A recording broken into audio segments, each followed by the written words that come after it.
Hi, this is Paul, and this is rough draft for my third talk in Melbourne. And like I said, for all the others, this is a disclaimer because after walking through my other talks, they might change 100% completely between now and then. And the same is true of this talk. I walk through these talks verbally to get a sense whether or not I like them. And if I don't like them, I'll throw them away and start a new one. In fact, I've got plenty of rough drafts of this, but I haven't had the time or the opportunity on my little vacation here to sit and talk through them. But I've got kind of an afternoon because I did a radio interview, and so I'm going to make videos and I'm going to post them. And so if you're in the Melbourne area, please come. petersonphenomenon.org, and you can buy tickets. There's still tickets available, and I'd love to meet you, love to see you. So let's jump in. As with the other videos, I begin with a conversation I had with John Anderson. And I'm not going to play that because the debut is going to be, in fact, at the event. So you'll have to wait and see what that's about. And I'm going to play a clip from the biblical series where Jordan Peterson gives a little bit of what he does. And I'm not going to play that now either. And give a little bit of review. Jordan Peterson has been on a status rocket fueled by the meaning crisis and the culture war. That was talk 1. Why Jordan Peterson might be the most important person in the theism conversation since Darwin. God number 1 and God number 2. That's talk 2. Now, one of the things that Peterson says all the time in his biblical series is that he tries to make everything practical. And when Peterson talks about why his biblical series have been so well received, not only by some Christians, but by atheists and Muslims and Buddhists, is that he tries to keep everything as practical as possible. That has a great deal to do with his project in meaning, because as he rightly notes, meaning trumps happiness. Life is suffering. Throughout history, people have suffered for the sake of meaning. Women have given birth and mothered at the cost and risk of their lives. Men have fought in wars, given their lives in risky labor at the cost and risk of their lives. And in many ways, you can see that reflected in the curses in Genesis 3. Do what is meaningful and not what is expedient. I remember one interview where someone asked Peterson what the most important, which of his 12 rules was most important. And this is the one he chose. Do what is meaningful, not what is expedient. And if you listen to the many conversations that I've done with individuals, you can hear that reflected again and again. A big part of the lift in depression is the rediscovery of meaning, that speaking the truth, that acting in the world, that picking up your heavy cross and carrying it is in fact meaningful. Peterson remarks again and again that when he talks about responsibility in his lectures, the audience gets quiet. And that is because taking responsibility inherently fills us with the experience of meaning. And in this contemporary world, we long for it. Well, why? Well, let's talk a little bit about sacraments. Those of you who are familiar with church know about sacraments. In the Protestant churches, there are 2 sacraments: the Lord's Supper, also called the Eucharist, also called communion, and baptism. The Roman Catholic Church has 7 sacraments. Now, in the axial age, and again, this is some of the Vervaeke stuff, axial age religions deal with the suffering in the world by believing in a world in which there is no suffering. This world is a place of decay, suffering, and frustration. What do you do if that is all you get out of life? Well, there is a heaven that is possible, and it's a place of eternity where time does not bring decay, where there is no suffering, where there are no tears, where there is no loss. And one of the ways to redeem the suffering of this world is, in fact, to hope for heaven and to work for it, to pick up that heavy cross and carry it up the hill. Sacraments connect us to heaven. In Christianity, Jesus Christ himself is the ultimate sacrifice. In the Gospel of John, most explicitly, he is the man from heaven who bears witness to the truth that God so loves the world that all who believe in him can have eternal life and not simply be subject to this. Now, this obviously is poured into the sacramental system. You must be baptized. Unless you eat my body and drink my flesh, John 6 says, you can have no part of me. Sacraments connect us to God, and this was an integral piece of, obviously, the history of Christianity in the East and in the West, and came front and center on stage during the Protestant Reformation that we'll talk about a little bit later. Now, again, if you go back to John Vervaeke stuff in the meaning crisis, he lays it out this way, as he's following, in a sense, Charles Taylor, that initially there was the continuous cosmos before the axial age, where there's just the enchanted world. In the axial age, you had the split world, and that, according to Vervaeke, religions employ psychotechnologies to combat suffering with meaning, using meta-narratives. So, in fact, you can drag your heavy cross up that hill. There is a hope for heaven. There is a way to, in fact, endure suffering and find meaning. And in Christianity, I would assert, Christianity makes meaning, makes suffering meaningful. That's what we see on the cross. And what we see is the reconciliation of heaven and earth. And I didn't close that. Once again, this is one of my styled rough draft videos, so I will pause it and change slides and change things midway. And as I said before, if you're deciding, well, I'm not gonna come to the event in Melbourne because Paul's just going to tell me what he told me here, well, it might be completely different. I will have the John Anderson talk, though, and I probably will use that Peterson clip, but the Peterson clip could change too. You have this new continuous cosmos where, in fact, in the modern age, Darwin destroys heaven indirectly, and postmodernity destroys meta-narratives. And so what are you going to do with suffering? Can you find meaning in this world? And this, I think, is part of this age of anxiety. I'm going to drop a picture in there. Now, part of the way the church has had to respond is to adjust its tactics. And I've already mentioned the shift in emphasis to God number 2 over God number 1. And part of this was expressed in moralistic therapeutic deism. But the church, in fact, has been trying to rearrange itself in the West in terms of evangelism for quite a few decades now.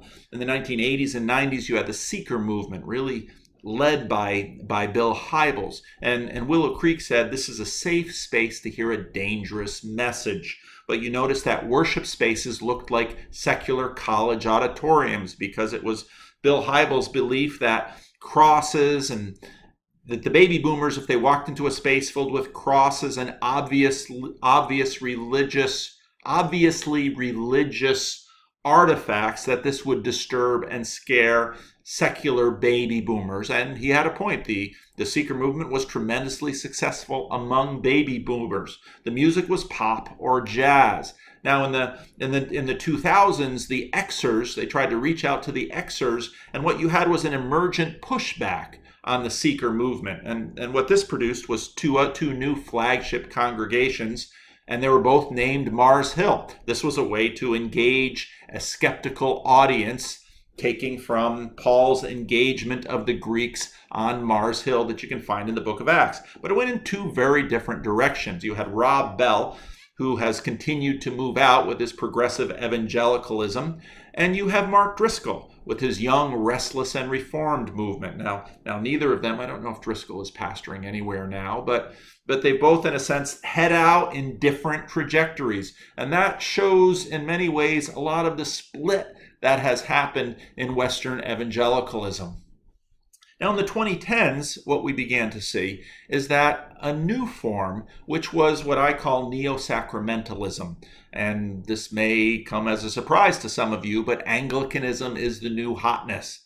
Many pastors that I know would really love to be Anglican. Why? Because somehow the Anglicans have managed to preserve doctrinal integrity in some cases, along with weekly communion and baptismal font, front and center in liturgy.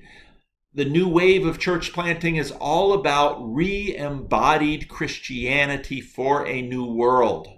Following Jordan Peterson, there's a renewed interest in orthodoxy, the kind of orthodox churches that are that came over often as immigrant churches from the old Soviet Union. And they've grown in the West. What's interesting is that some of the leading people in that area are Jonathan Pageau, who's kind of been a partner in crime and making YouTubes about Jordan Peterson. And Pageau is a personal friend of Jordan Peterson's. But there's this renewed interest in sacraments because we wish to re-embody Christianity because it's sort of been floating away from us. So you have a new desire for embodied belief.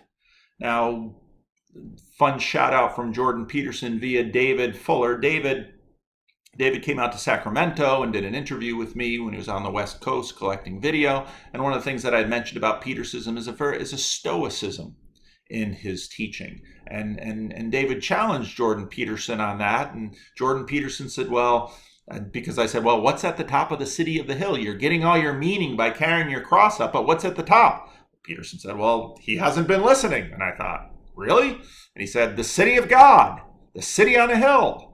Ah, that links Peterson in a lot of interesting and different ways.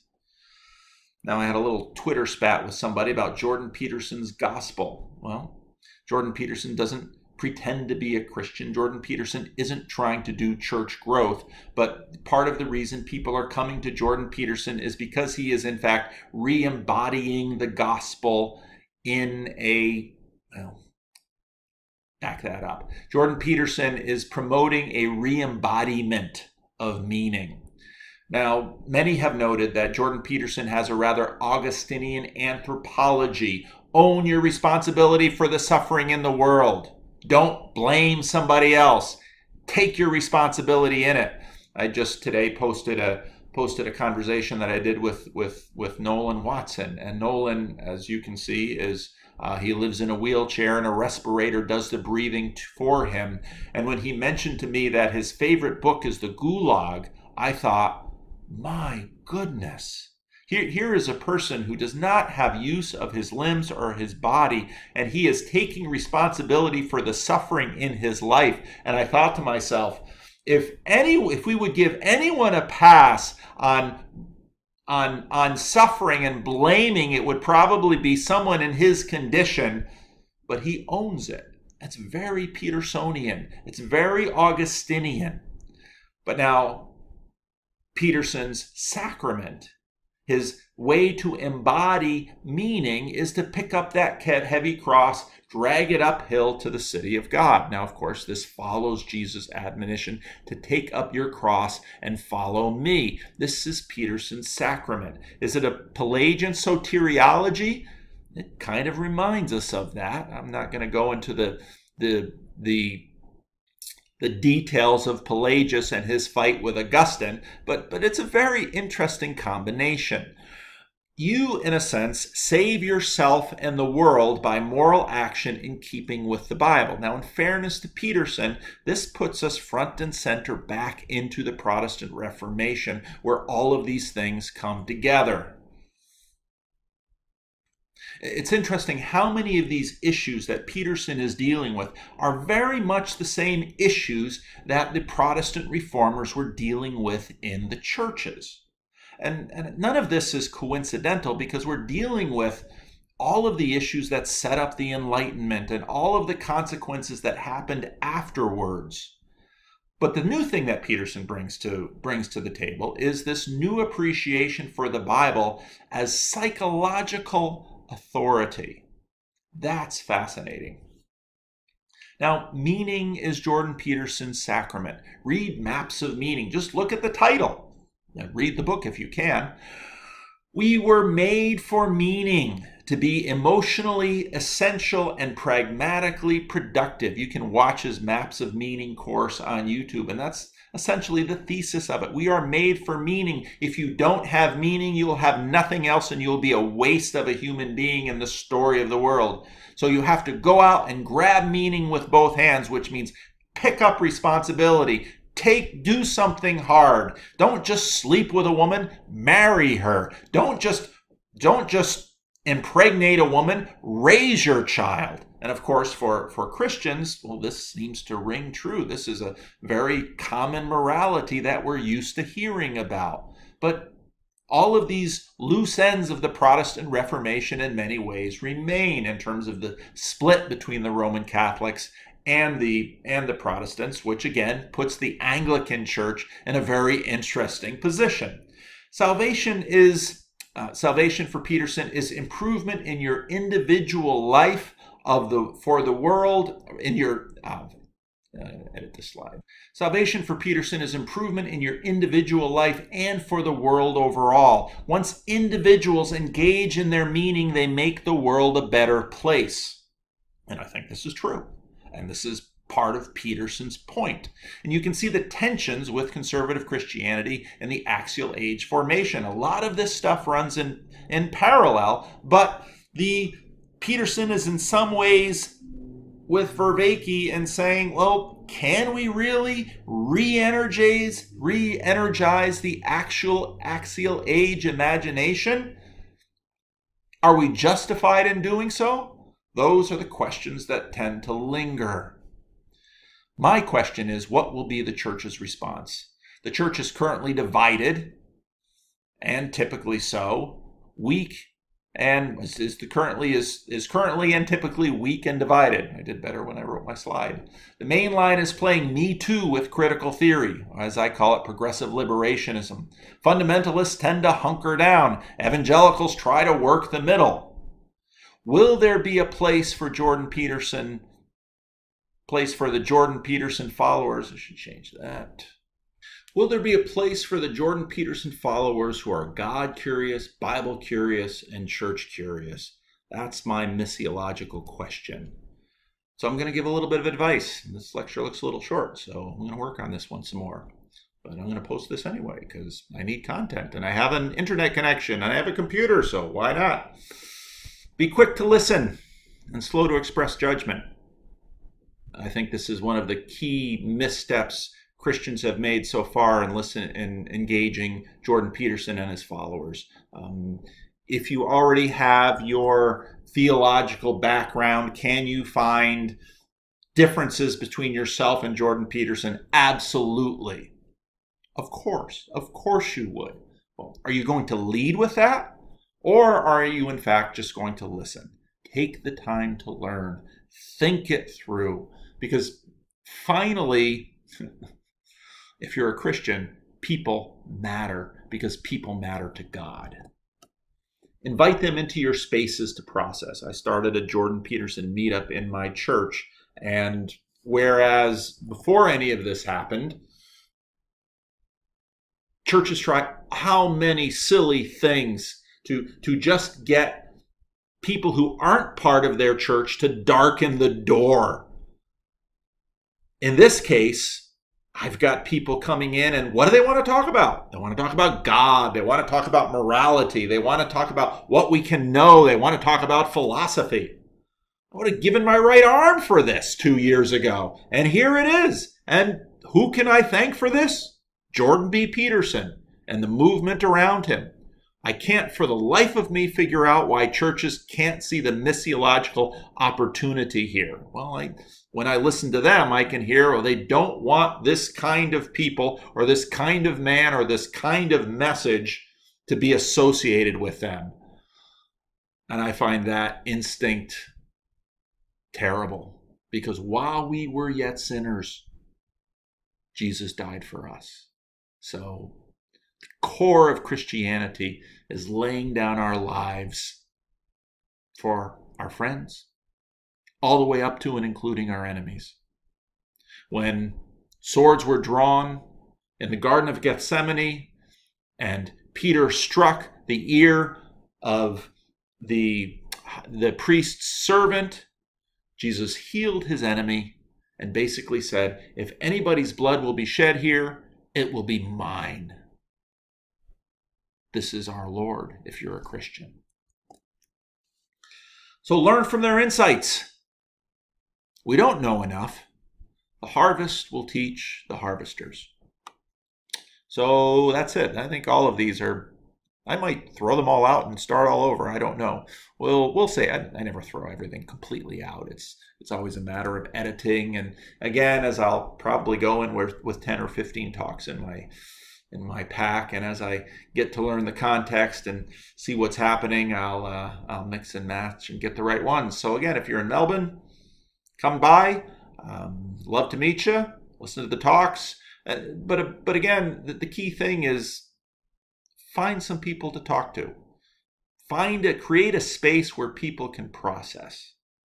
That's key in this, because in my experience, real change happens when people have the opportunity to do their own work.